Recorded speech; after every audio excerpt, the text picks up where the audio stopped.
exactly. I'm gonna make like the epilogue. You should just put the whole thing in there with no sound. No. And then run it like fast forward on like 100 Yes, times. that would be hilarious. Yeah, or I could just speed the whole thing up to techno music like all the other ones. Just call it dead iPhone 5 fix, PMIC, and some other stuff, Now, TriStar, now PMIC. I can't believe this phone got super underfilled TriStar right on. It's an iPhone 5 U2, which is a challenging repair. It got the PMIC replacement, but I took one and I reballed it with the stupid balls, which I sat here this morning like in a stupor for 2 hours pushing balls around to get them onto the chip, and it's all like ridiculous. I'm like pushing little wet solder balls that are trying to stick to each other. God damn it, And so PMIC went on. I wasted like an hour trying to not have to replace the PMIC. It had a 1v1 CPU line short that I resolved. Then it had like very weird behavior without TriStar, and Ben swore to God that a 5 would boot without TriStar. So that is not true in this case. So there you go, Ben. Suck it. He does it all the time. It's the way he diagnoses 5s. So, and it had this weird stuff going on at the power flex. When I would short the power flex, nothing would happen. And then I was messed around. I changed all the pry damage stuff, R20, R22, U3, and relieved, just sort of general shorts and whatever. But man, brutal repair. Let's find out. June 28th, 2016. That's recent. So that means it's a kid phone, because it's an iPhone 5 for it to be that. And there's a whole section called selfies. Well, there's that. Wait, he had a 3G. No, he has a 3. We have that's still his phone, the 3? Yeah. His phone today is iPhone 3. Yes. Wow!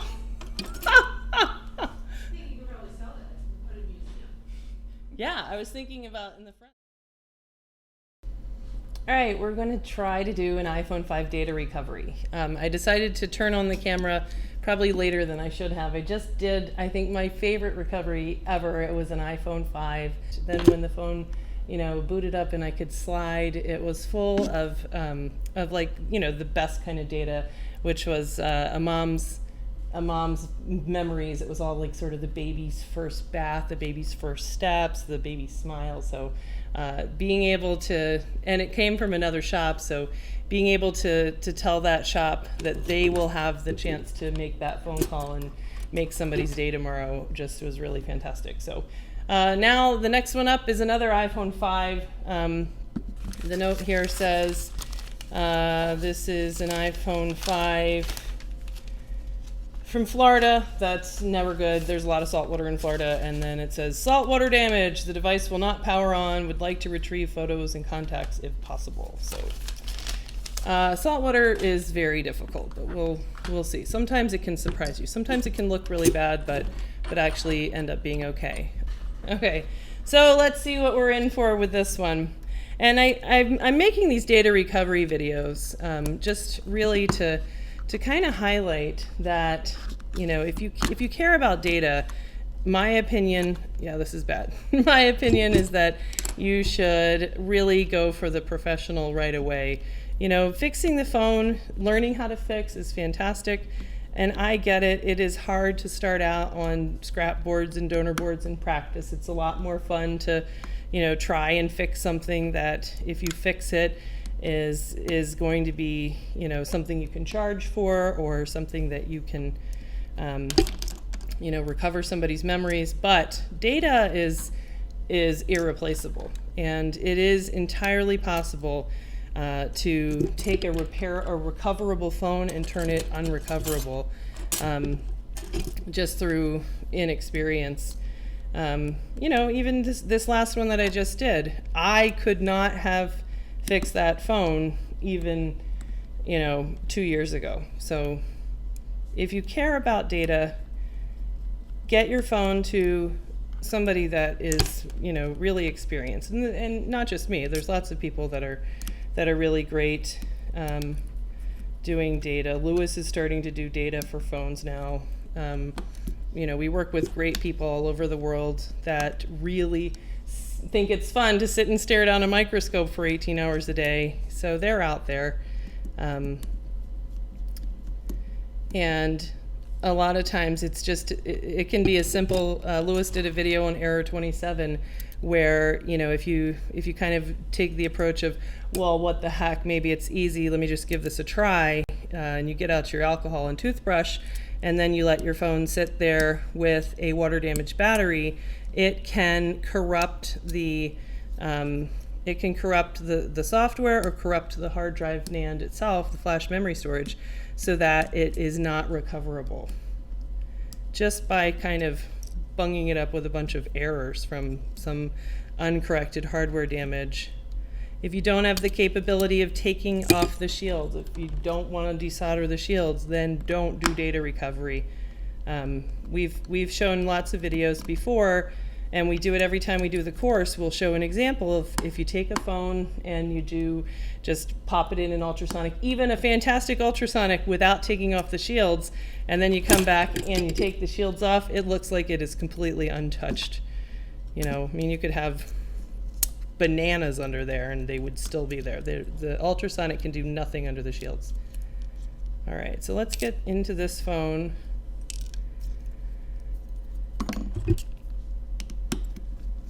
And we'll sort of take a first look at the board.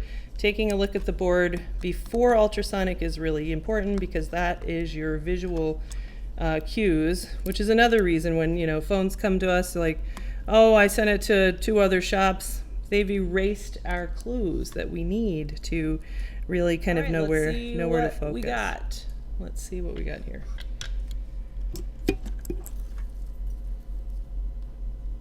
All right, let's try to focus it for you guys. We'll go ahead and take off this sticker so that we can see.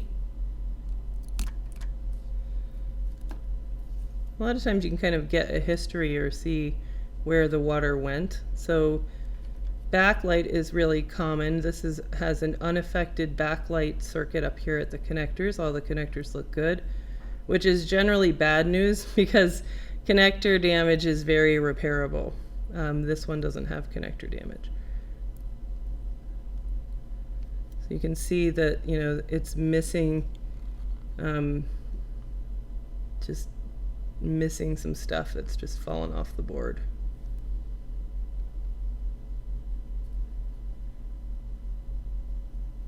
This looks like it probably was treated. You know, like there's no Frank Green stuff on here. So this kind of looks really old. Dock connector needs some work.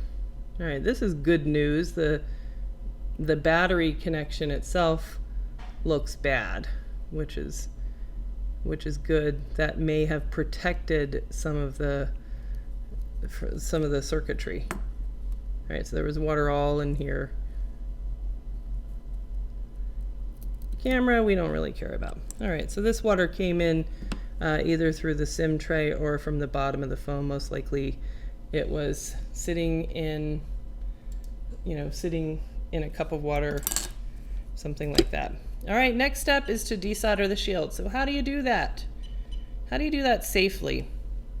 One of the things that I see going wrong a lot is trying to desolder the shields and just kind of randomly shoving tweezers in there or holding the shields really tightly with a tweezer.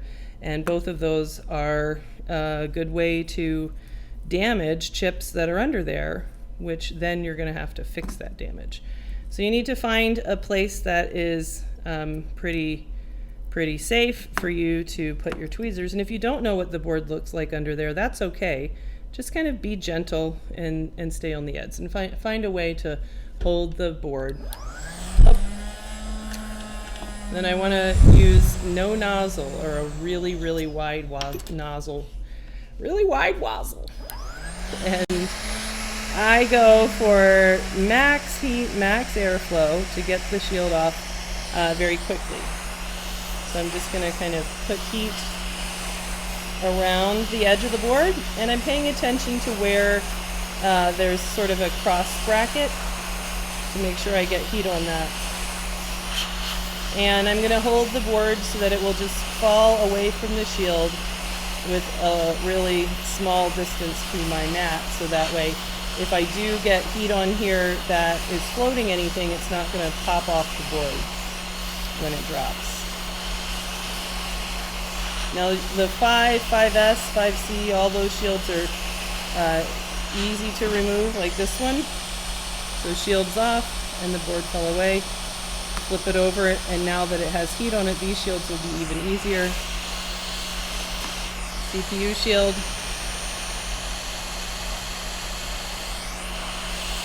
And the bottom shield. Now on the iPhone 6, the shield that is on the top of the board at the bottom takes a ton of heat. It's just really stuck on. Look under the shields now so that we can kind of get our full picture. All right, so this looks kind of typical of salt water. You know, a lot of oxidation everywhere.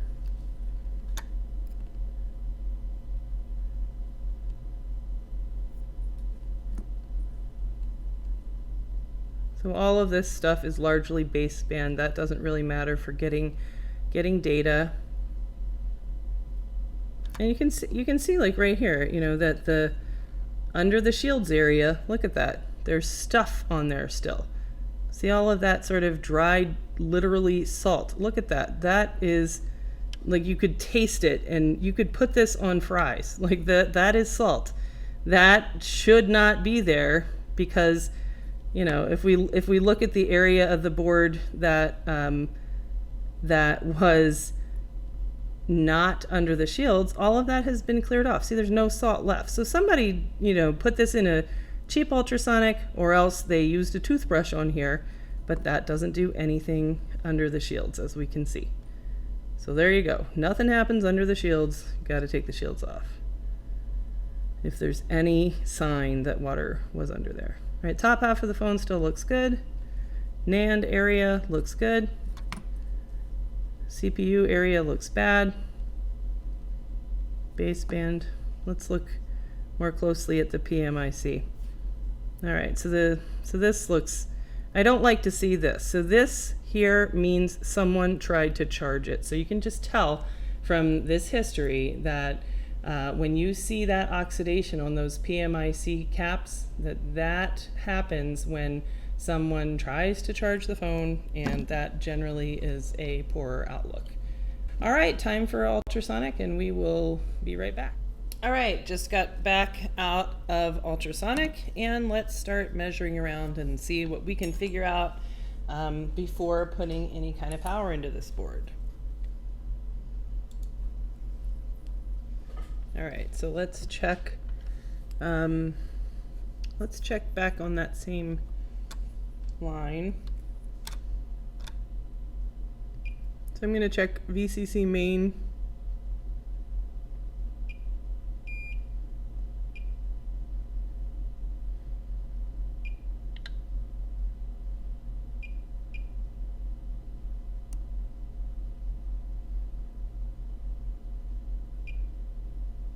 .151.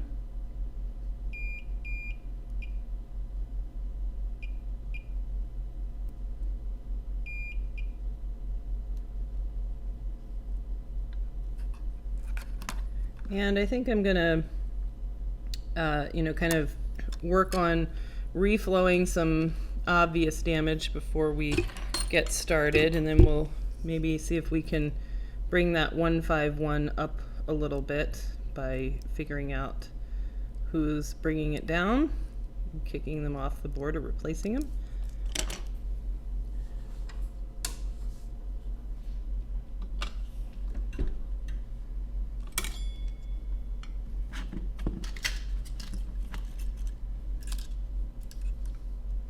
So let's see if we can doctor up this this connector just for data. This is never going to be a phone again.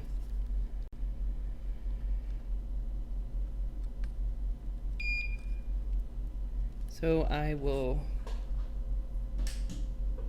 use the good old mini hot tweezers.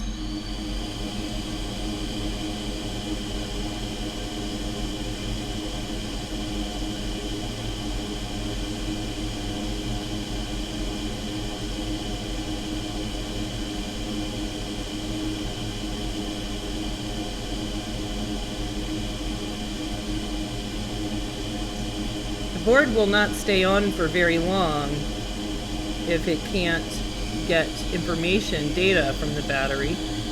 So it requires all of these joints, not just the two on the end.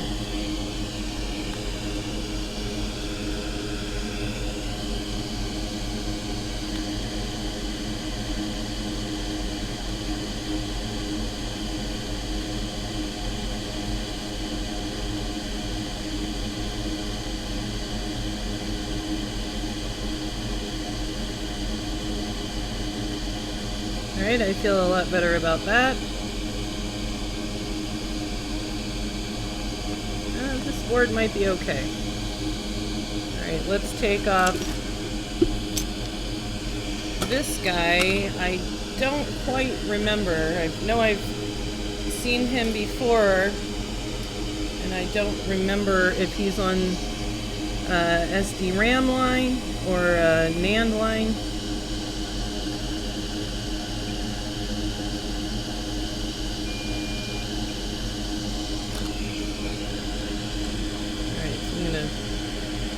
Take him off.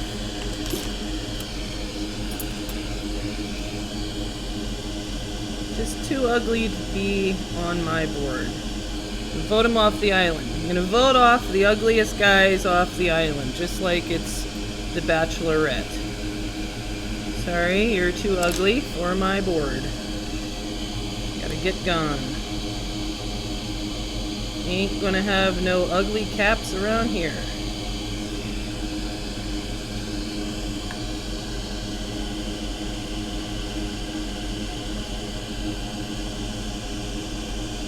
Who else is frankly damaged?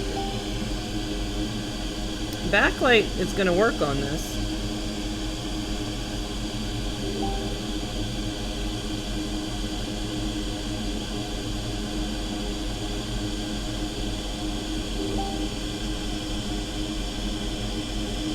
This guy. These guys are on, I think, battery VCC. Don't need to be there, and they're just too ugly for my board. Look at that. See, when the pad looks like that underneath. I don't know if you guys can see that or not. When it looks like that, that is clear water damage right there. These guys are also too ugly for my board. Now, how do you know what you can get away with taking off? That is just experience. If you have seen a ton of these boards and you've already spent time at each time you've ever, seen a particular problem, look at that damage. Then you know who are the guys that have, if you've ever seen a particular component be the cause of a short before that made the phone not power on, then you know who to look for, just totally from experience. So I think that the damage came in here at the dock.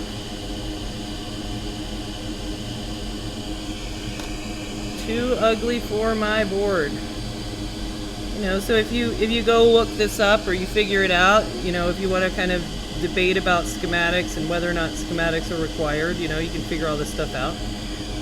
But anything related to baseband is not required for data. It's not required for the phone to boot, and you don't want to spend any time on that. And if it's potentially causing pulling down one of your important lines, then it doesn't need to be there.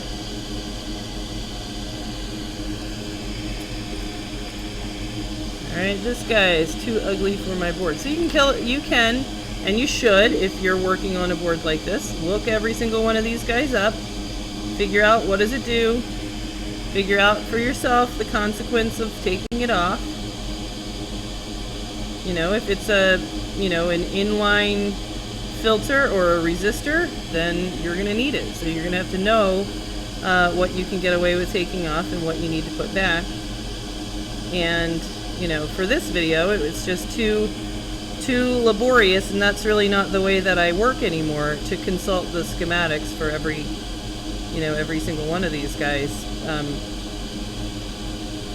Most of them I have dealt with before, and if I kind of do this initial voting off the island thing, that guy is too ugly for me, then I'll have a more reasonable project that I can kind of troubleshoot. See, he was probably still working because the pads themselves aren't really corroded. The line wasn't corroded.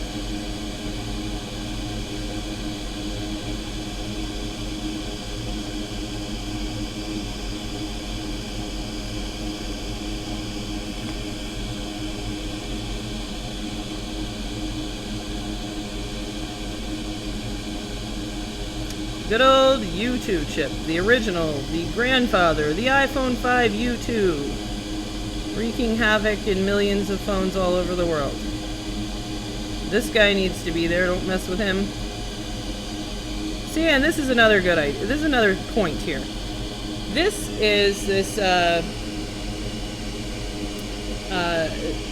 chip contains a hardware encoded key that is required for the phone to be able to boot and therefore decrypt the data.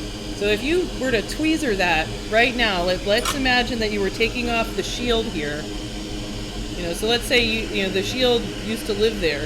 That if you were to jam in here with tweezers and actually take a nick or a slice out of that chip, you can make a recoverable phone unrecoverable. You know, I had an iPhone 6 in here with a very similar like EEPROM chip that has to be there, and you know, somebody in trying to take off the shields to like, you know, do the right thing had tweezer damaged it. You know, phone is completely unrecoverable just because of that small little accident.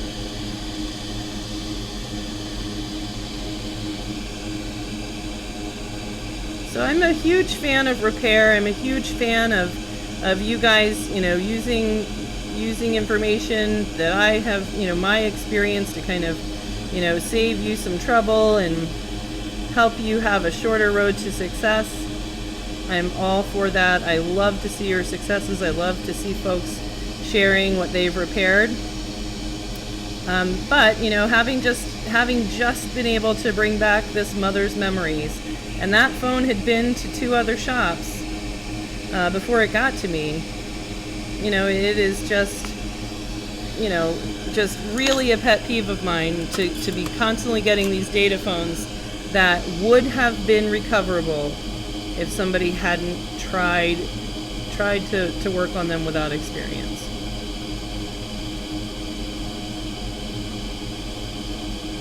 We're going to fix up this dock.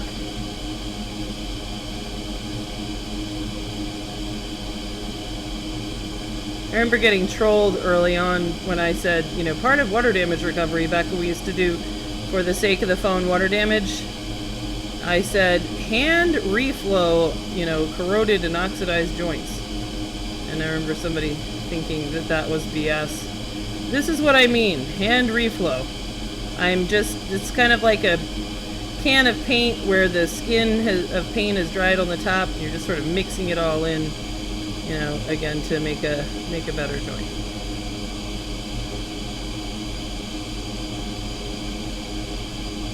All right.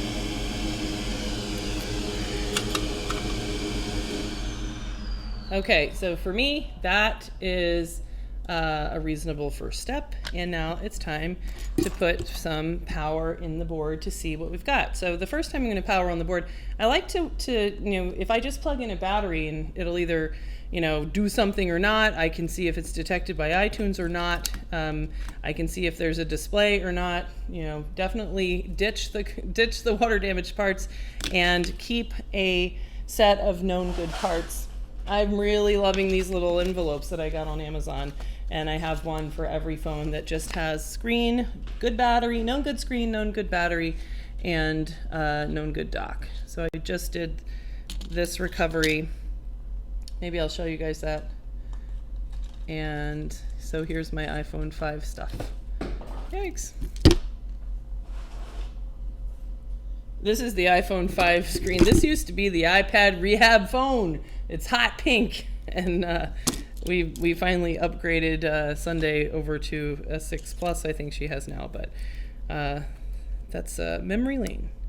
Okay, so let's put on a dock. So where I'm going with this is that I don't really get a lot of information when I try to power on the phone just with a battery. So I'm going to use a DC power supply so that I can kind of see what kind of a problem this phone might have. Is it it'll either boot normally, which a lot of times with saltwater damage, saltwater damage is either, an all-day train wreck, or you can, it'll be kind of like this, where it may very well look horrible in spots, but the components themselves are intact functionally, and then it will be, then it will hold power. This one this one actually has a chance, I'd say 50-50 maybe, that just with that it will actually boot now. So we'll see. But if not, I want to know what kind of a problem does it have. Does it have a short that I need to troubleshoot, or does it have some sort of an open line? So whether it's consuming normal, high, or low current is what I really want to know. So I'm not going to use the battery. I'm going to head over here. Something just, one of my leads just clicked together. All right, I'm going to move this over. I think you guys can actually see on very similar thing. This is a DC power supply that just that has a current limit of 1 amp, which is, sometimes it needs to go to like 1.1 or 1.2. So hopefully you guys can see this. And because this is struggling a little bit, I'm going to take this opportunity and resolder my piece of crap China leads on here, because that could be part of Let's see what happens now. That's a little bit of a better connection.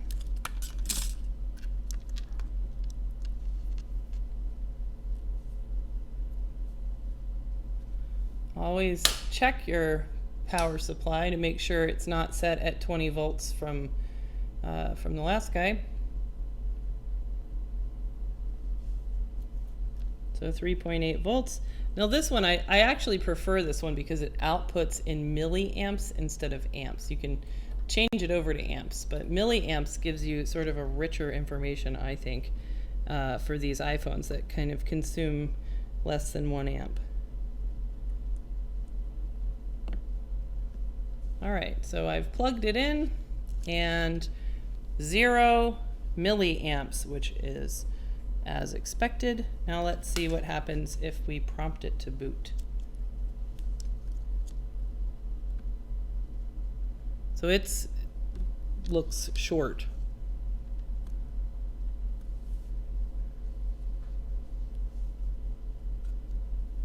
So it's staying at 103 milliamps and not doing anything. I don't see anything on the display.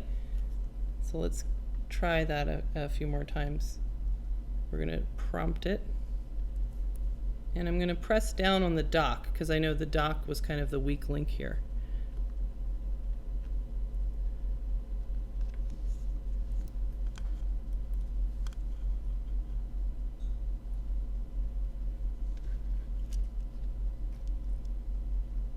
So it's back to 100 milliamps. I'm going to read 100 milliamps as, a phone that probably should be at 0, but something is kind of causing it to short to 100 milliamps. All right, so I can feel some heat, and it's just sort of really flickering around abnormally, but that's a lot of information. So when I press on the board, I can get a short.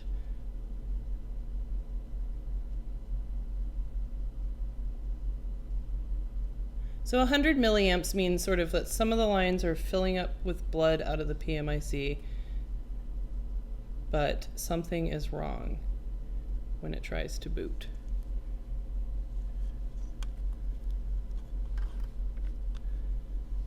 I don't know if you guys can see this sort of pattern where it's like up to 800, 900, that's like a short. and then it goes down to 100. And then it's like it tries again. It's just kind of sticking at 100. I'm going to see if I can localize where do I push to get it to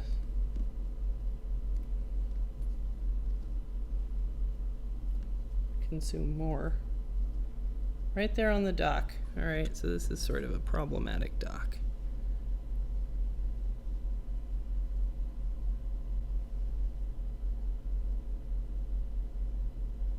All right, so that's our information for right now. So I'm going to turn that off, and what I take from that is that this phone has damage from the dock connector. That's my opinion from the pattern of the damage. We already kind of addressed the battery connector, and we already kind of addressed a little bit of the dock connector. We'll look back at the dock connector, but then we need to kind of anticipate that the water sort of went through that battery line, and I'm gonna see if the reason why it's behaving like it is because it's having trouble transferring battery power to the VCC main power. This may all be a red herring. It may actually be data line problems, but that's what I'm gonna go for first. So let's look back at this dock connector really closely and see if that looks like the problem. So now I'm going to see if it still hits like that 1 amp limit.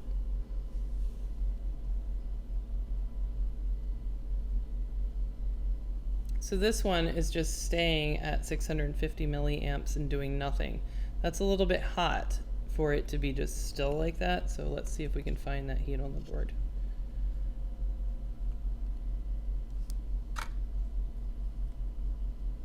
So I'm going to use the face detection method.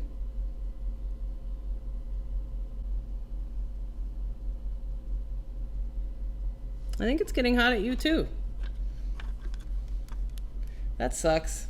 U2 repair on a 5. I don't think I'm up for that at 4 a.m. All right. Let's confirm that. If it is U2, it'll get hot like right away. I really don't think U2 is required for boot in 5, but what do I know?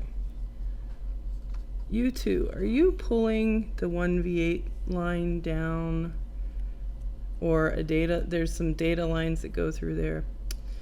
All right, so this time I am going to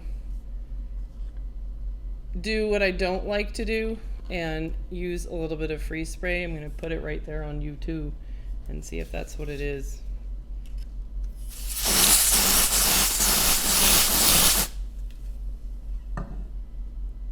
This is a stress to the board, so if you can find a short with a multimeter, it's better than doing this. All right, let's prompt it and look for heat.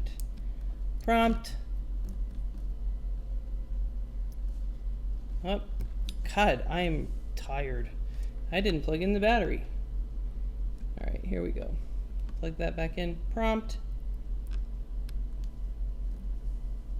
All right, what's getting hot?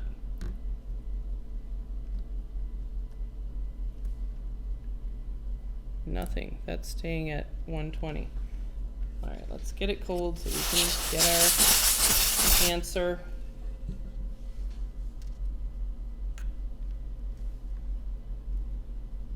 All right, plug it in. Prompt it, press on the dot connector. All right. There we go. And that does look like U2 is getting hot. Ding. Let me try that one more time.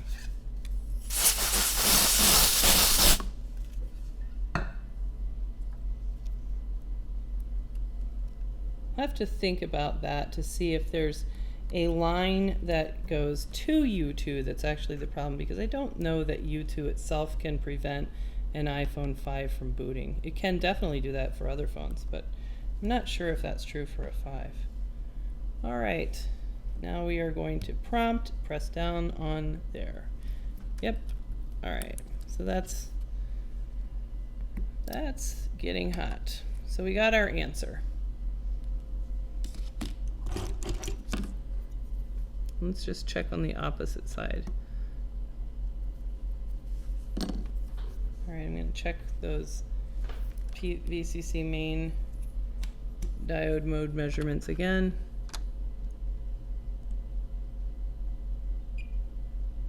.175. I don't think I came back and checked this. 0.175 is, I think, low for a 5. It's a little bit low. But I think that line is naturally lower in the 5 than it is on the 6. All right, well, I'm gonna need U2 because I'm gonna need it to detect. Yeah, I mean, it makes a lot of sense. I think the water came in through the dock. The dock was horrified, the battery was horrified, and it would have gone to U2, and U2 is very susceptible. If it internally shorted U2 from that sort of, you know, fritzy saltwater current, you know, that makes a lot of sense that it would have fried U2, and that U2, while it's not necessarily required for it to boot, it can't be shorting an internal line to U2 down. And that's probably what's going on here, I guess. I'm still a little bit tempted to just jump battery to VCC main. Actually, I think I will do that. I think I'll jump battery to VCC main. It won't be able to detect, but maybe I could get it to turn on. All right, but first I need to go look that up. All right, so here's what I'm thinking on this. I think that this is a case where TriStar U2, it's actually the U2 chip since this is the iPhone 5, has an internal short. It's heating up. My DC power shows that the phone is attempting to boot, and then some line is shorting. And where the heat is the U2 chip. So let's see if we can look at the schematic.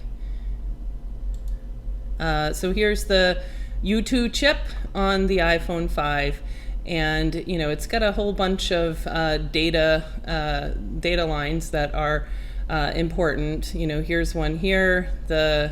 This line is going to be required elsewhere for the phone. And this chip, I think, has an internal short. And that's really consistent with the actual damage to the phone, where I believe the water came in, or the worst damage is at battery, dock connector, and the bottom half of the phone, i.e. salt water came in and shorted out the phone through the bottom charge port. So, you know, it could also be shorting this 1V8 SD RAM line to ground. And I don't think these lines are shorted at rest. I think that when when the phone actually tries to boot, that this chip is shorting those lines down. So this chip has to go. And if we look at where it is, you know, the iPhone 5 U2 is you know, really difficult, and we no longer take it for the sake of the phone. And you can see why it's difficult, because this is the CPU. CPU has lots of underfill. If you put heat on any chip with underfill, then it's going to spooge out solder balls and short itself internally. So you can't put heat here. But in order to get the chip off and then back on, because this is going to be required for USB detection, which I'm going to need to get data easily through iTunes, I need to put heat here and melt those solder balls to get the chip off, and to put the new chip on, but not here. Not here, can't be here, has to be here. That's really a challenge. So when I have to do and this chip is also underfilled, so that's a big pain in the ass. It's not going to be an easy removal. So in my experience, the best way to remove it is to actually use the CNC machine and drill it off. So that's what we're going to do. And this looks like this is going to turn into a CNC video. So let's see if you can find follow along a little bit, this might be tough, but CNC machine is over here. This camera isn't going to really go very far to get over there. I'm going to measure. Oh, you can't see me at all. Hello. So the first thing I'm going to do is measure the actual chip on the board, and then I'm going to tell the machine the measurements of the chip. So this CNC machine comes with some sort of pre-programmed programs that you can run, but I generally don't trust those. I like to measure each chip and manually program it every time. All right, so we'll say 2 millimeters. And it's a square. So it's about 2 millimeter by 2 millimeter square. So I don't use the CNC machine a lot, but it is really nice to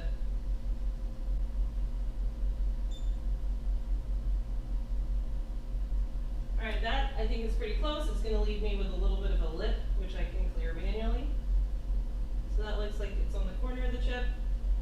So I am going to remember how this works now. Machining method, and I'm going to tell it machining width 2.0 millimeters, machining length 2.0 millimeters, and go in a circle.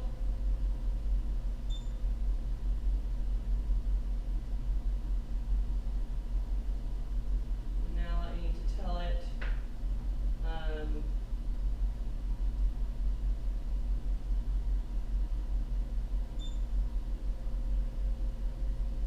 where to start. So I'm going to tell it to start at the position that I just measured, 36.328 on the x-axis, the y. All right, cycle start.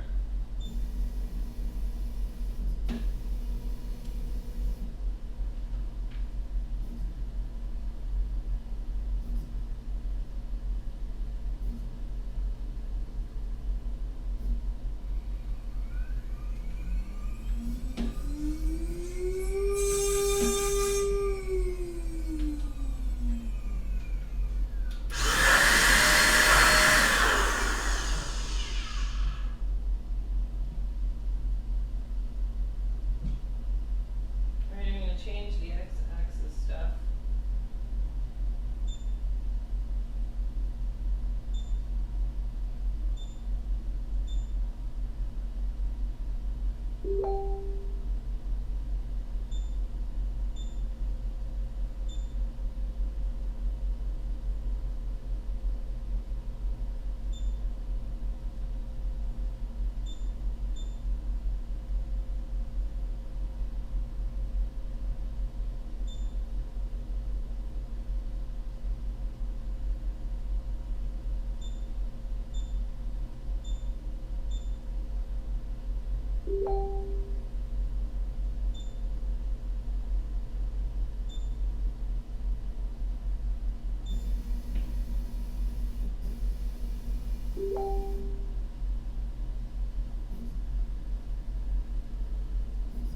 Round 2.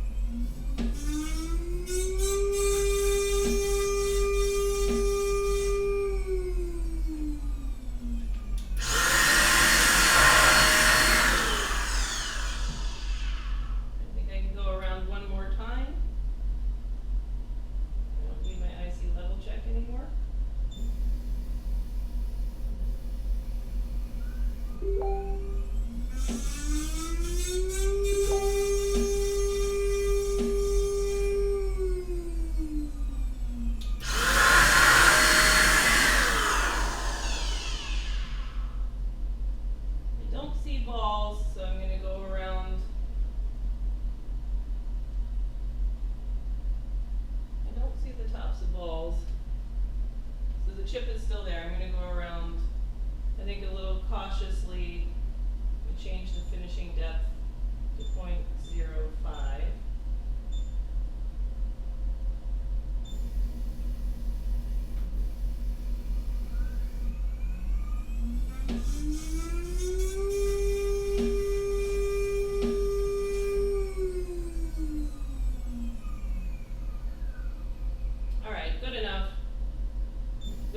just going to kind of clear. That's what the CNC can do, and let's just finish it off by hand and remove that underfill, and let's take a look and see what it looks like. All right, so we have a little bit of work to do, but the chip is gone and we didn't have to use any heat. So that's good for us. It's a cautious way to get the chip off. There's lots of easier ways to do it, but this is a fairly cautious way to do it. So let's kind of get the balls mashed down, and then we'll clear the underfill. If we take the balls down a notch, then we will have less risk of pulling up a pad, which is going to be really bad.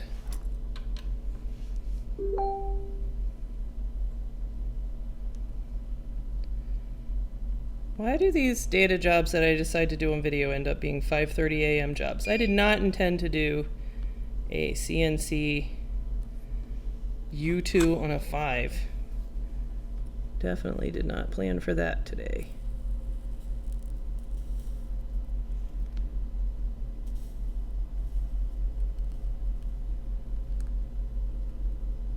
So my goal here is to just melt the balls and press them down so that they really just become pads, and then I can clear the underfill without having like these giant helium balloons under there.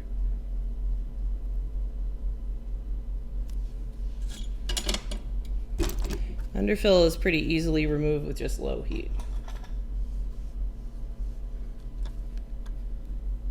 So it's going to look like a big mess for a while, but that's okay.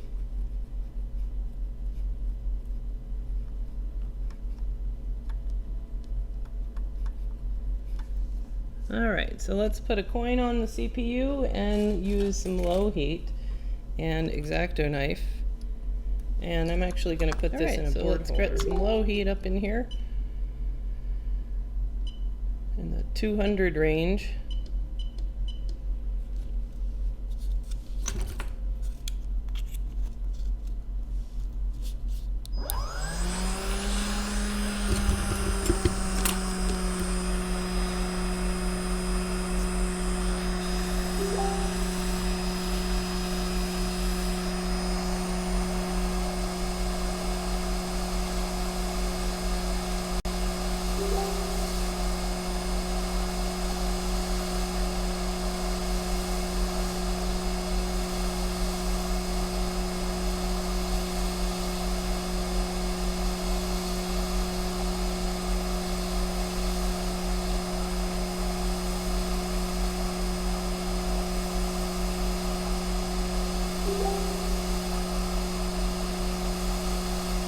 Probably should have let CNC go around a few more times, but for data, I wanted to be safe. And I'm just, I like to not have to put 380 degrees on here. Now it's really difficult to not pull pads on this job.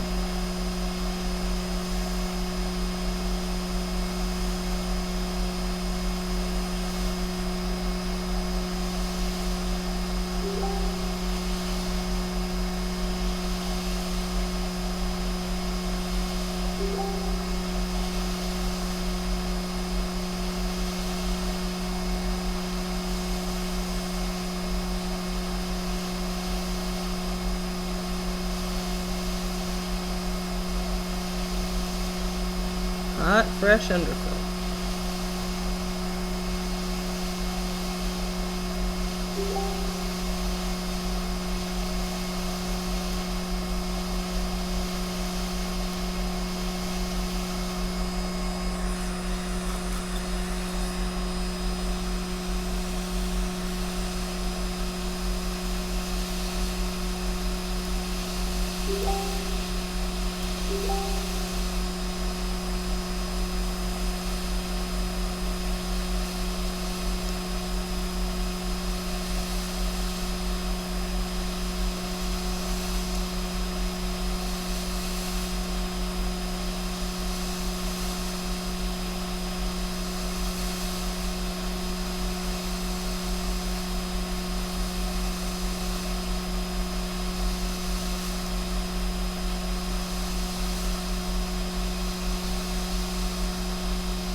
I'm concerned about that one back there. Hopefully he's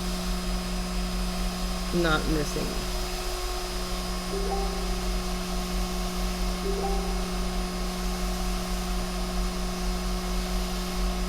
Mark is also busy working for iPad Rehab right now at 4 a.m. in Florida. It's funny that, you know, this business here is run by 4 moms. And, you know, Christy left early at 2:30. Just 2:30 a.m. People wonder why we're never here during the day.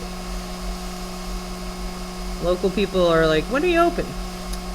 1 a.m. is a good time to get us.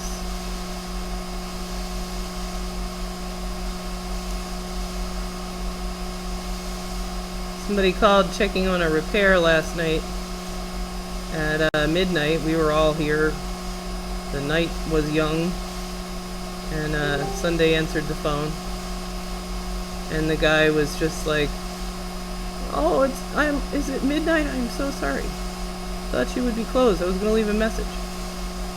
Oh, no.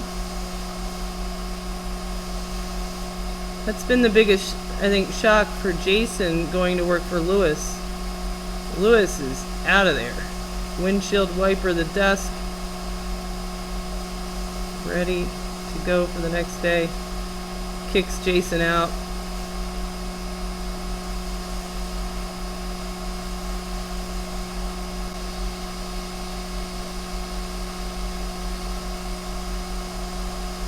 And people wonder why we don't want to do this U2 TriStar repair on the iPhone 5 anymore.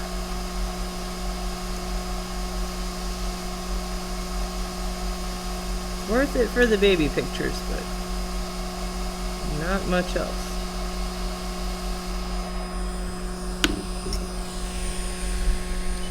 Alright, let's use the iron again to get these balls flattened down. Once I let the CNC machine go around one time too many, and that is, you know, seriously devastating, because you go from, I think that's just the top of the balls, it can go around one more time, to, nope, it was the bottom. And when we first got it, we were trying to figure out how to use it. It was Christmas time, Jason was here, and we were trying to, his mom is Chinese, so we were like, can your mom come read us all the instructions? And we didn't know how to set it up, so we just used the pre-programmed programs. Oh, here you go, iPhone 5 U2, ready and go. And it shaved a notch out of the CPU.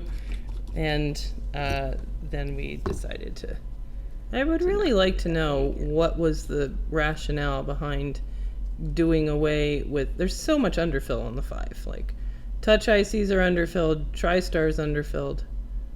Like, what was the rationale for getting rid of that in the 6? All right, that to me looks pretty good for ready for a new U2. Hope I remember the orientation. All right, now we could just take a U2 straight out of the box and put it on, but the U2 straight out of the box is going to come with lead-free solder balls, and I don't want to use lead-free solder balls. There you go, look at that. That is ready to go. Okay, so we're going to put that aside, and we're going to move to phase 2. Phase 2. Phase 2 is, actually, I'm kind of interested to see if we're on the right track, because the phone now, we should have relieved the short. So let's see if that makes a damn bit of difference. So I think the 5, according to my friend Ben, is the only phone that will still boot without the chip on there. That's what he says. We can kind of, you know, the other ones, there's data lines that pass through it that got to be there. But he's a smart guy. We'll take his word for him. So let's see if the phone will boot now.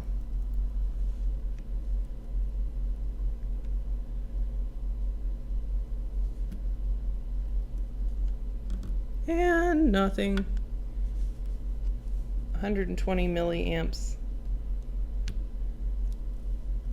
Now it goes up to 800. And drops back down to 120. All right, so camera clicked off for a while. Let me catch you up. So we have taken off the TriStar U2 chip, and I wanted to test to see whether or not there was any change before we go ahead to the trouble of reballing a new chip and sticking it back on there. Because the TriStar chip, we need to have a USB interface, but in the iPhone 5, it may not be required for booting. So it doesn't look like anything passes through the chip that the CPU needs. So on DC power supply, we still have this sort of, really strange where it kind of starts to boot and then it will short, start to boot and then it will short.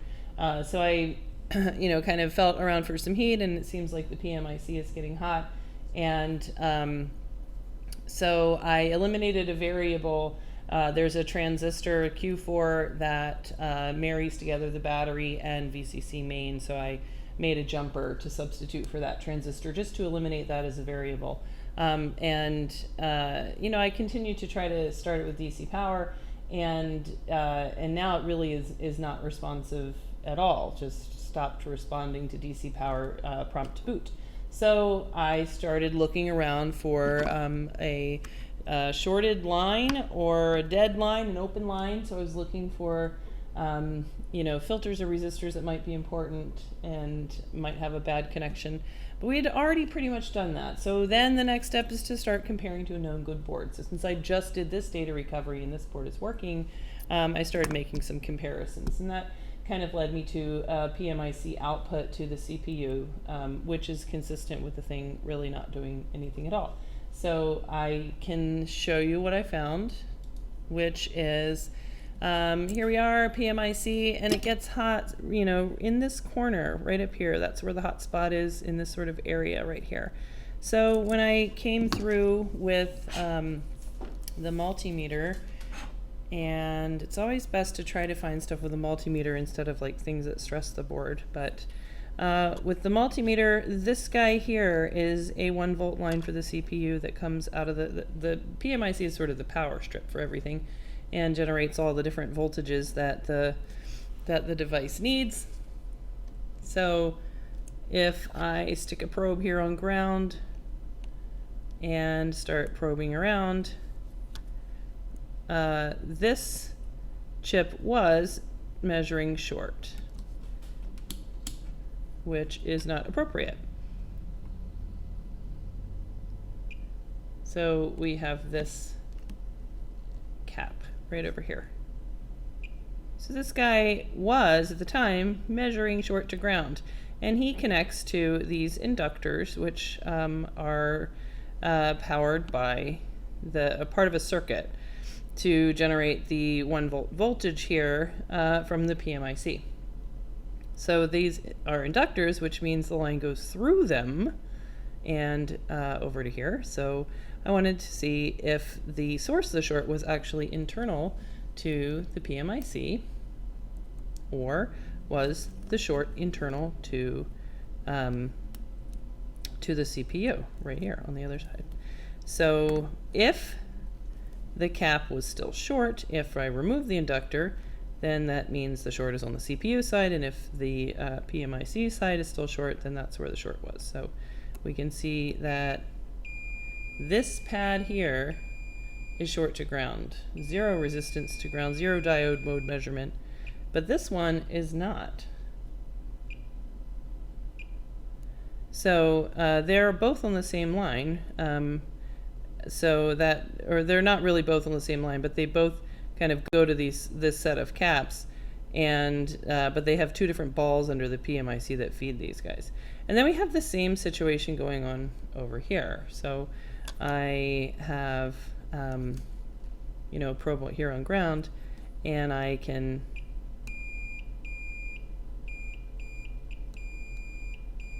I have low resistance to ground on these guys. And if we look at the schematic, there's 2 balls in the PMIC that go through these 2 inductors and go out here. So let's see if the same thing is true, and we're going to go ahead and take them off one at a time and see if we can isolate that short within the PMIC. So really it needs a new PMIC, but you know, just for fun, let's see if it's possible that the PMIC function is okay, except for these, you know, these balls are right on the edge.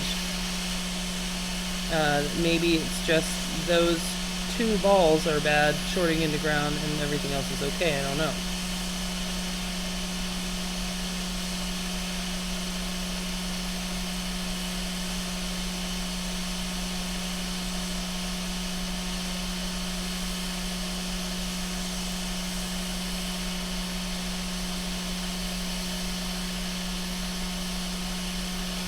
And it's 6:13 a.m.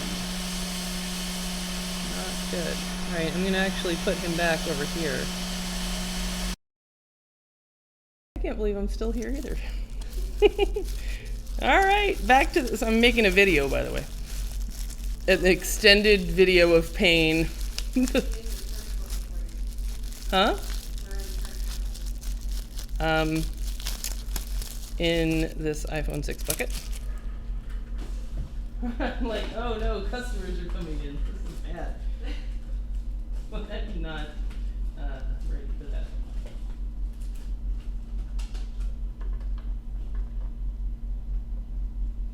Alright, here, that's a 6 plus charge port.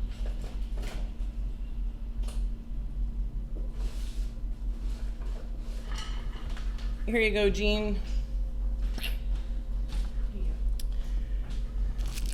All right, so now we can, in theory, just install a straight up 5 PMIC, but in general, it is a better idea to reball this so it comes with the lead-free solder balls on it, and we'd like to install it with lower heat than the lead-free solder balls are going to want. So let's try to reball this so that we can get a better result. Yeah, this has turned into, I started this at like 2:30 a.m. and it was like after I did all that yesterday and everything was like working awesome, and I was like, all right, I'll just do this. I was gonna like just do kind of a quick video for data, and then now it's now it's 9 a.m. Yikes. Okay, so,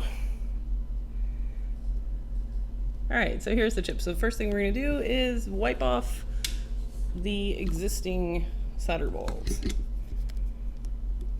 I'm gonna tin my tip with leaded and just let it slide them off.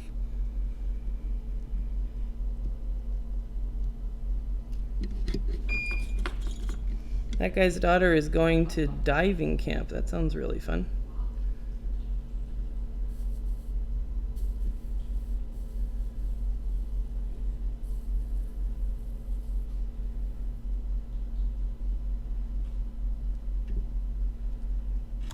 All right. Now we'll get a piece of tape, and we're gonna, lots of different ways to reball stuff. I hate reballing. I try to avoid this repair. Jean, when are you gonna learn how to reball stuff? It's really fun. You're gonna love it. I love it. I just wish I could do it all day, every day. All right, hopefully we have a stencil for this, because I am not pyramid reballing this thing or anything ever again. That's not supposed to be there. This is what happens when I clean my station. No, I like want to fix stuff and stay up all night. It's ridiculous. Or never. All right, let's try to get this on here.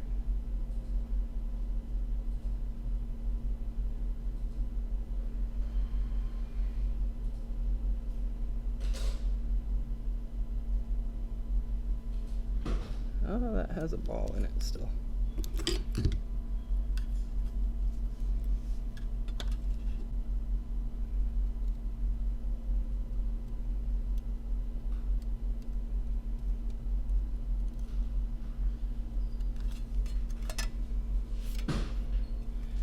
Old balls. Nobody likes old balls. I know that. Do you like old balls? No, we should be talking about Mark's ball.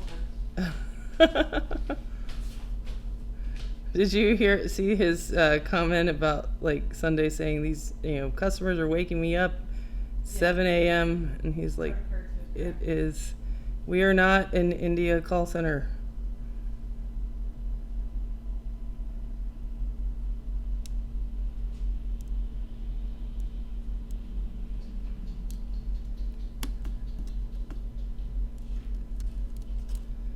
All right, that looks like a pretty good alignment. So I'm going to tape it down.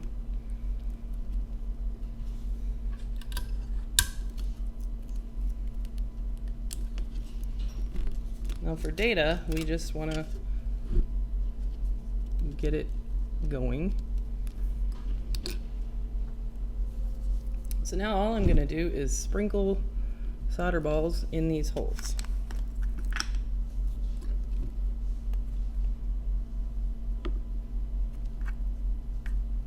Jean, you're gonna be awesome at this. This is just like glitter.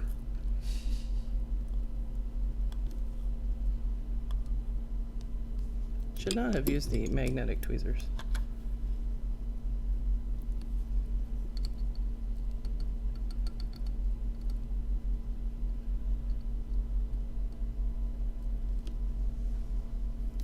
We're gonna use the finger method.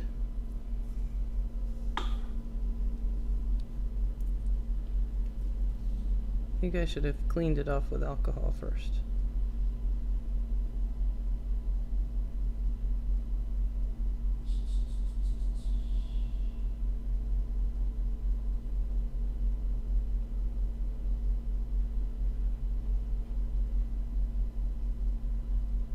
Did you get a good night's sleep?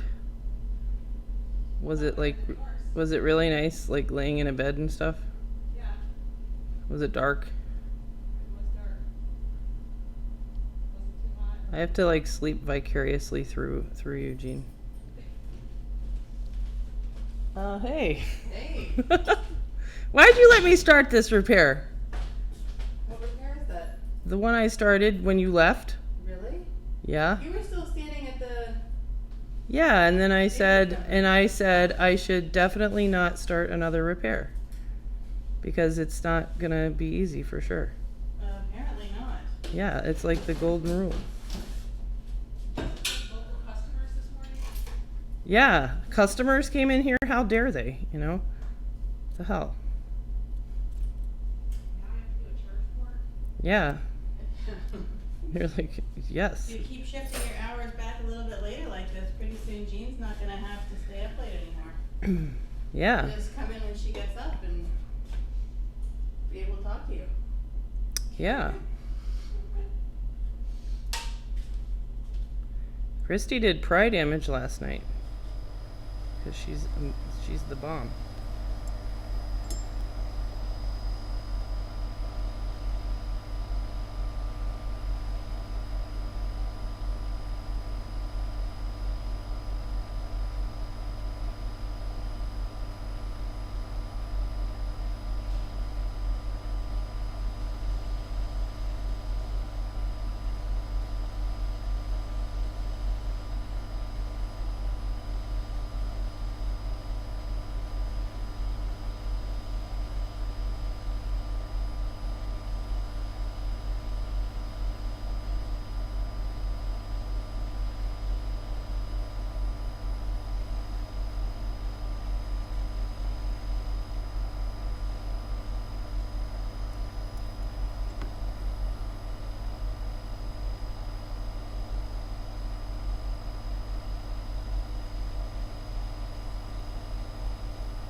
Okay, just take it here. Where was she from? The hospital? The non-invasive vascular center.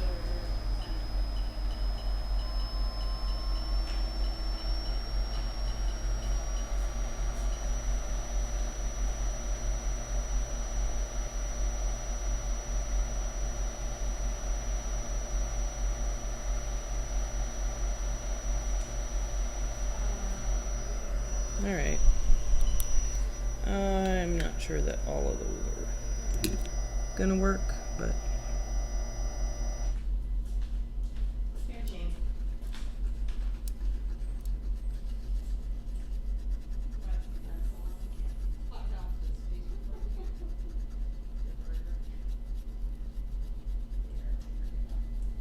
Well, what's the likelihood that you're going to strangle yourself? yeah, like super low.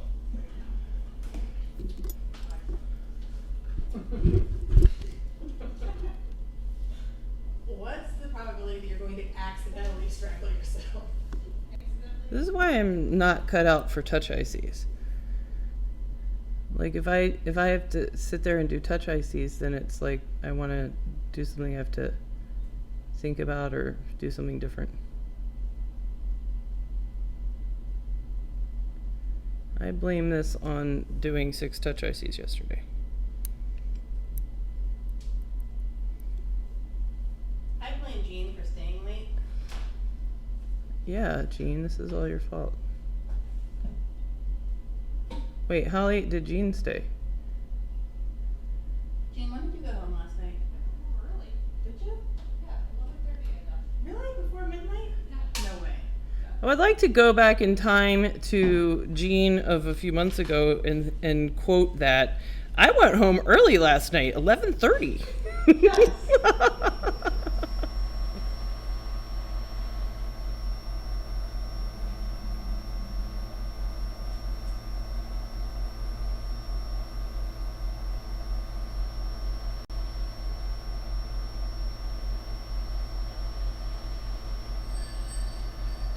God damn it, this is gonna be another customer. This is why we work nights. Yeah, seriously, this is unbearable.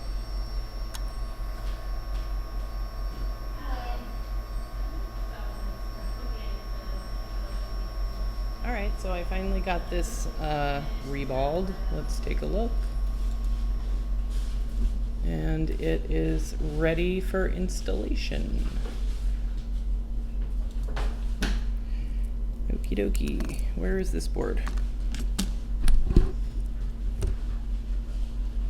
That's not it. That's a donor board. Pencils or something?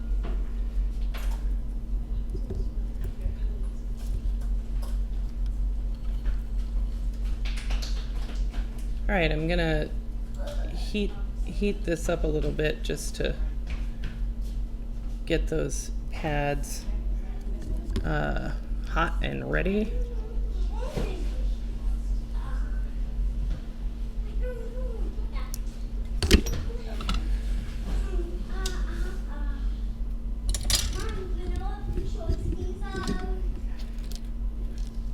And it is now 11 o'clock a.m. Yikes. Mom, you didn't notice what shorts these were? I know which ones they are. They're your, like, your street urchin shorts. The street No. urchin shorts. They aren't, Mom. They're the shorts that we played tug of war with, I think. What day is today? Is today Wednesday or Thursday? It's Thursday.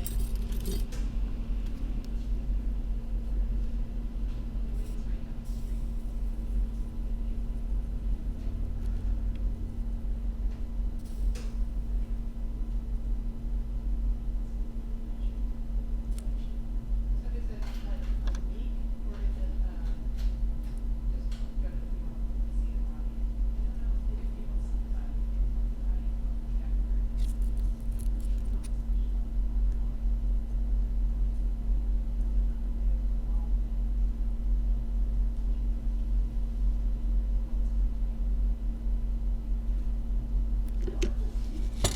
All right, let's get that extra amount off. A month after our cat died. Didn't see those Wait, did you dig up a cat? No. Thinking about it now. When Devil Bunny died, and we buried him, like a month later, he wanted to dig him up. So we could see what- Science. Yeah. No, Such a mean mom. talk to me next year maybe, when it's had a little more time. Okay. I'm not digging something up that's been buried 1 month. 1 month. That seems like it's probably peak disgusting. Well, Screwdriver was still in the freezer a month after he died.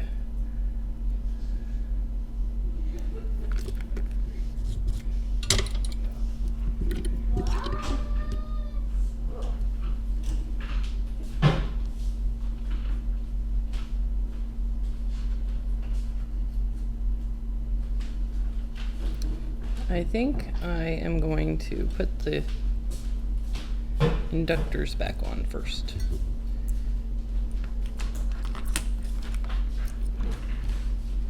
Because now shorts are cleared, so we don't need to have them gone anymore.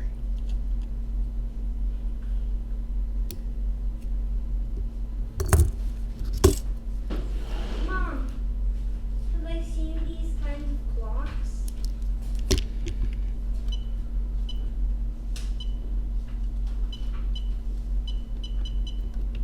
I don't know if I've seen that clock. I don't know if I've seen this one. You guys want to do HDMI ports right after you're done learning iPad Air charging solution? I think I've done the HDMI ports before. Sweet. There, you're a pro. Do we have one? Yeah. Normally they Well, those are shitty. The only ones that are worth ever installing are the ones to get the one from Jason, yeah.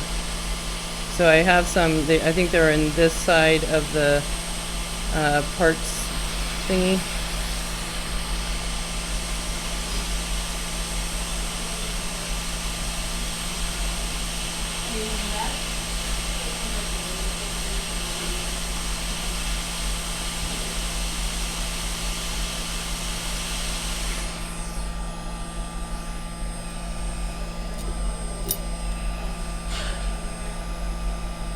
Ah, where did it go?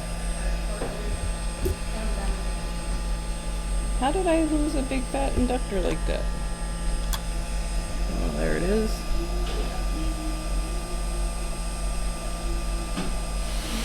Ah! Oh well, he flew away.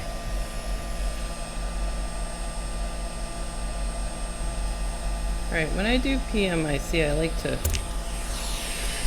check resistance to ground first and after as well.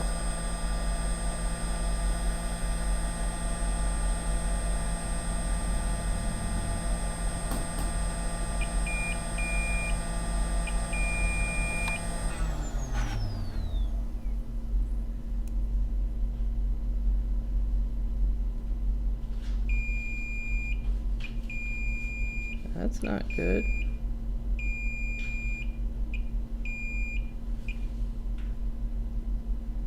Let's figure out how did we get a VCC main short on here with no PMIC.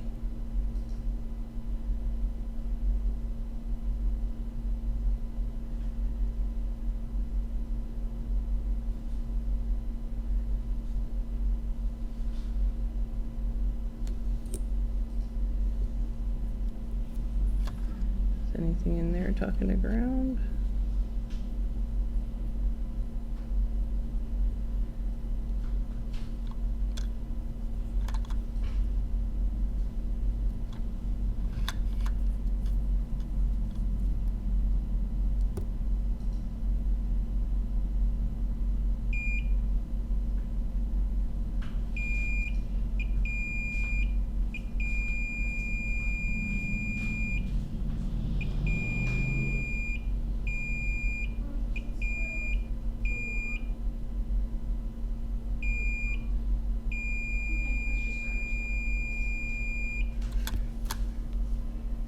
Just let that cool down.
All right, 0.108.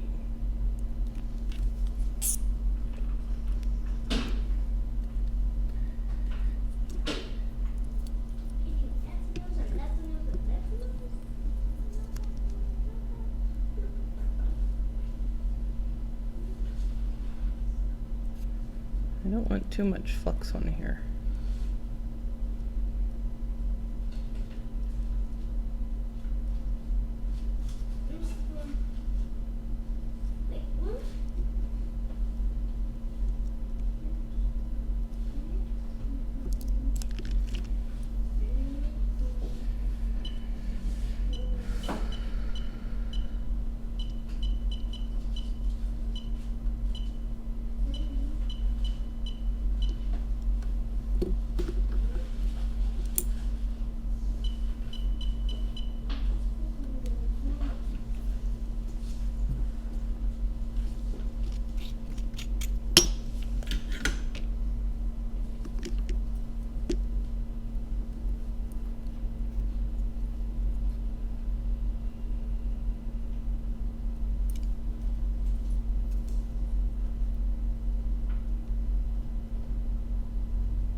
All right, I can faintly see the apple. I think it's right there.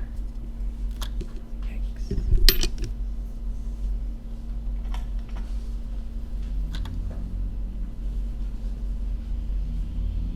Yep, there he is.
All right, I'm gonna put a solder ball to be sort of a little tell.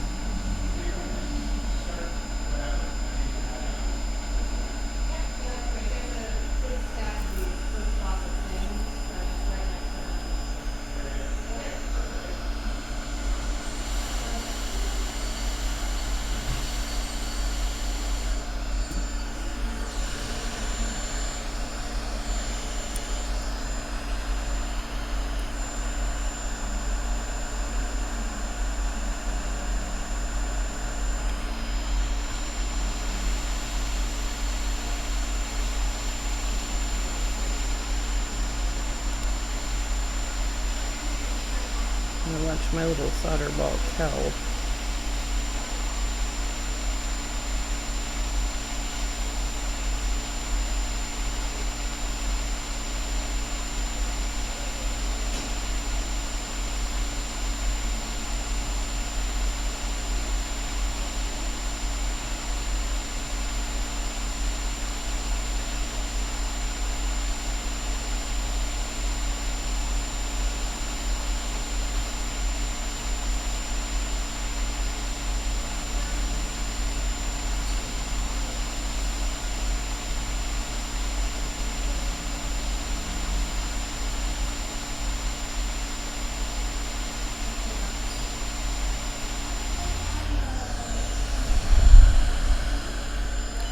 Okay.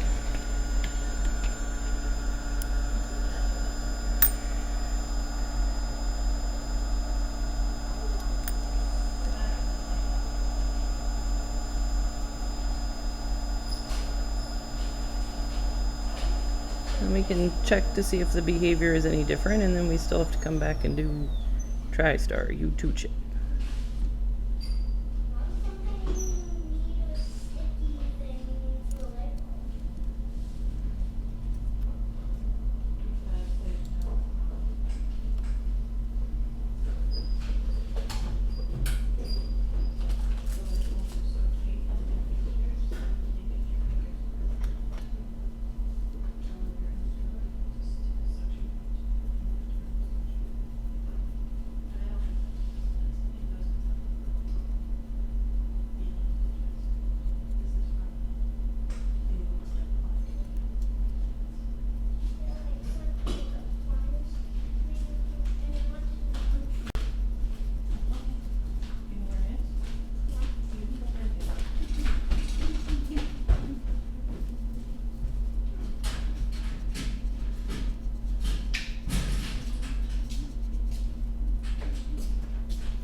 All right, most of the lines on VCC main are most of the lines on PMIC or VCC main, so we can check for bad PMIC placement to see if we have a short now. Because we just did this and we know we didn't have a short.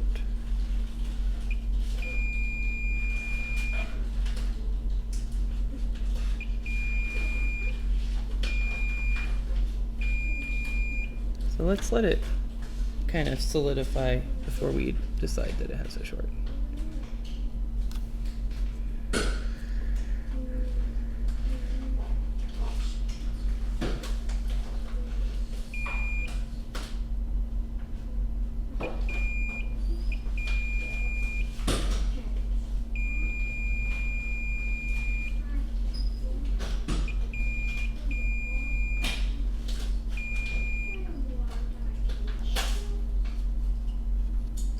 See if we can see our balls. Thanks.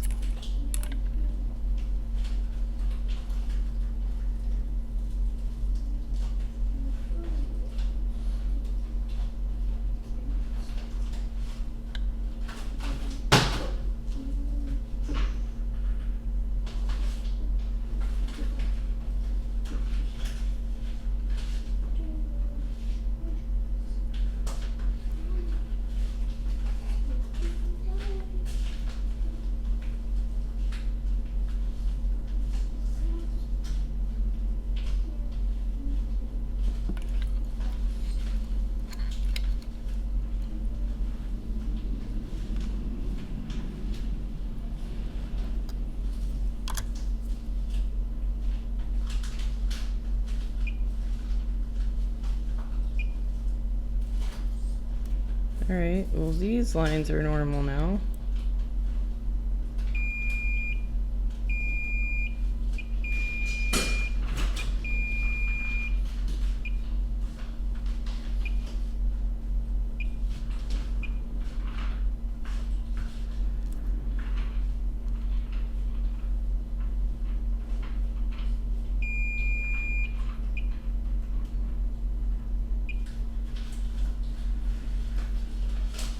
Alright, testing for VCC main short. And we have 0.117, which is about where it's been. And now we'll check back.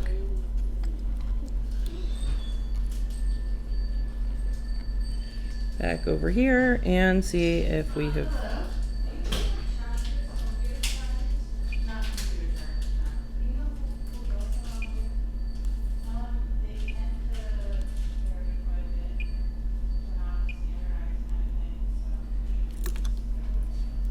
so. Alright, seems okay. Let's see if it makes a difference.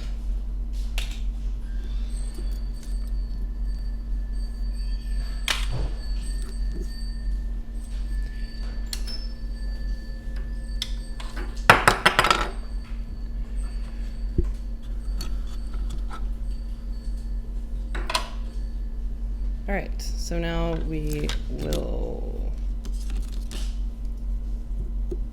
stick this back on.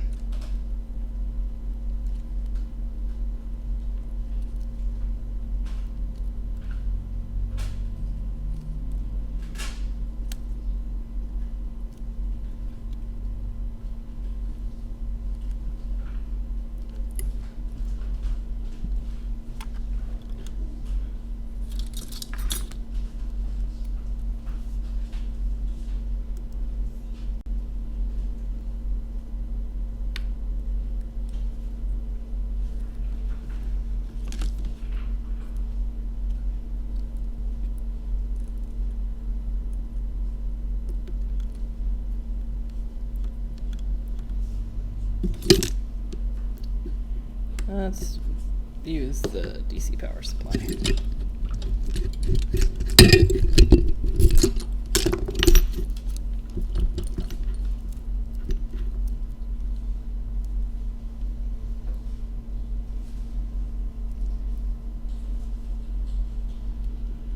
I feel like doing some trace repair as a break.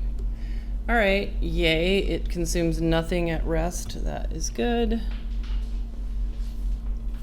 Now let's see if there's any change at all. Nothing. It doesn't respond to USB. Now let's see if it responds to power button.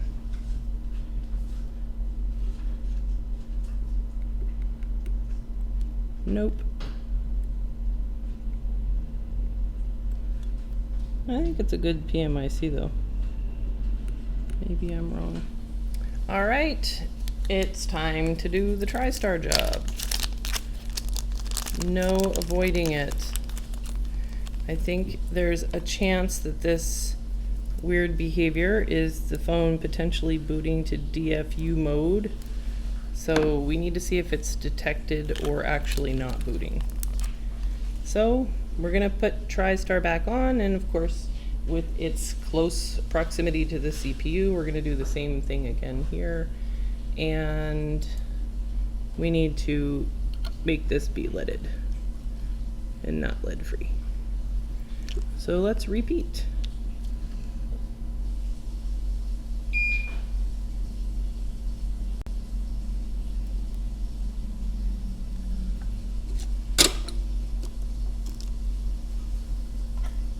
This time we'll clean off the flux.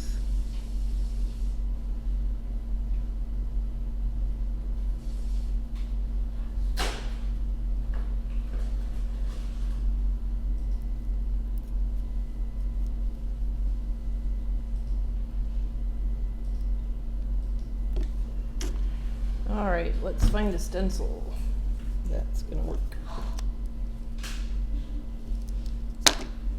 Clean it off.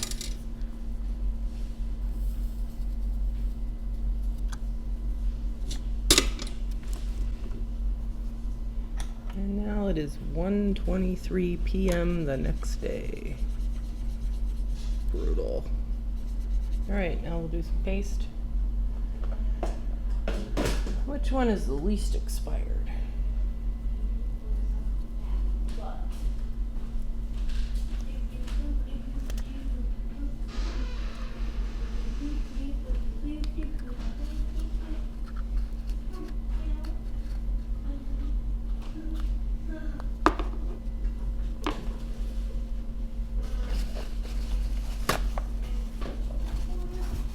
You can wash your toothbrush and wash your hands. Whoa, Mom, come in here.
Okay.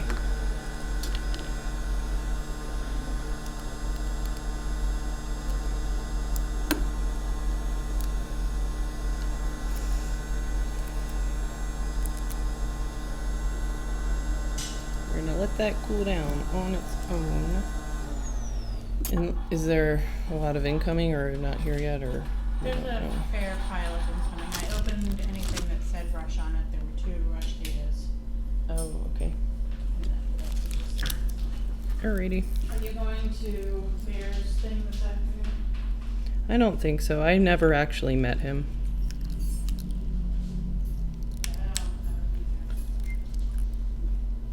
I don't know that like she would know me, or, and I think it's probably pretty crowded and overwhelming.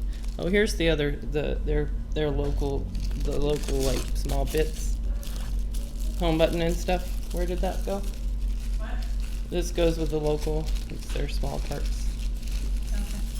And I gave Sunday the wrong information. She was asking. So this Okay. guy's also Ben. Oh, Ben Geloso, not Ben Bernstein. I hope she didn't. tell them the wrong, oh, your phone's all water damaged.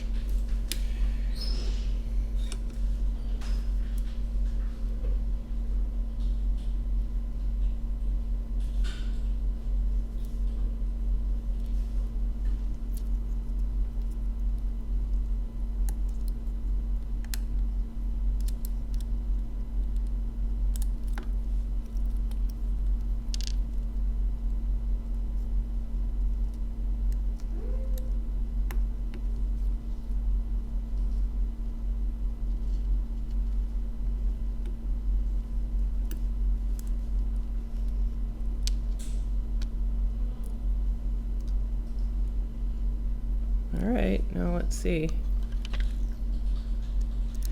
And it has backlight. That's a good start. How about boot? Come on, boot. Boot. Boot. I would really like for you to boot, like seriously, because it's 2 o'clock. Just boot. Come on, boot. Get past whatever your problem is and boot.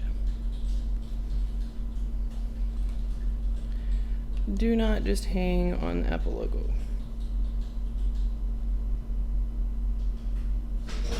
Ah! Yes! And it is alive! What's alive? Yay! Oh my god! Oh my god. It's alive. Go to sleep, Jack. Yay! Like, wow. Oh my god, I gotta take a picture of that. Oh my god. That was a long time coming. I don't know if I can actually get data off of it. Oh, it's rebooting. I'm actually gonna boot it with a battery, but oh man. That was, I've been working on this phone all night long while you were sleeping, all night long, and it just turned on. Oh my god. I'm like exhausted. I don't even know what to say. That looks like a total, you know, normal signature.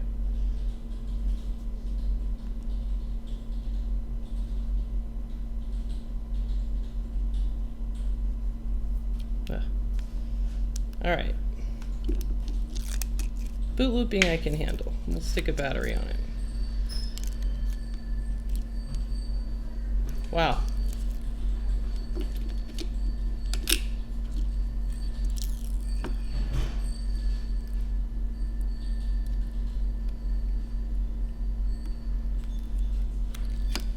Still here? Everybody? Phones works, man. What phone? The one I've been working on for Oh, like for over 12 12 hours. hours. Yeah, exactly that one. The 12-hour phone is alive? The 12-hour phone is alive. Kind of alive. I saw a lock screen. It didn't let me slide this way, but that's totally good enough for me. I'm thrilled. And that's a good stopping point.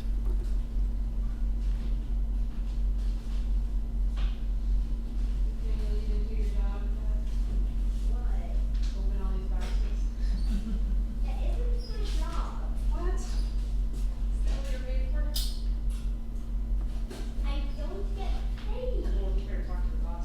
You can child labor workforce. Yes, touch. Yes. Yes, yes, yes, yes, yes. Oh my God, that's really awesome. Oh my God. Where's their paperwork? God damn it. I need a better book than Fascinating Motherhood to read. Oh my God. Yay! Oh my God. I can't believe this is 12 hours of repair. Ah! Wow, that's incredible. Let's see what these pictures are. Oh, wow.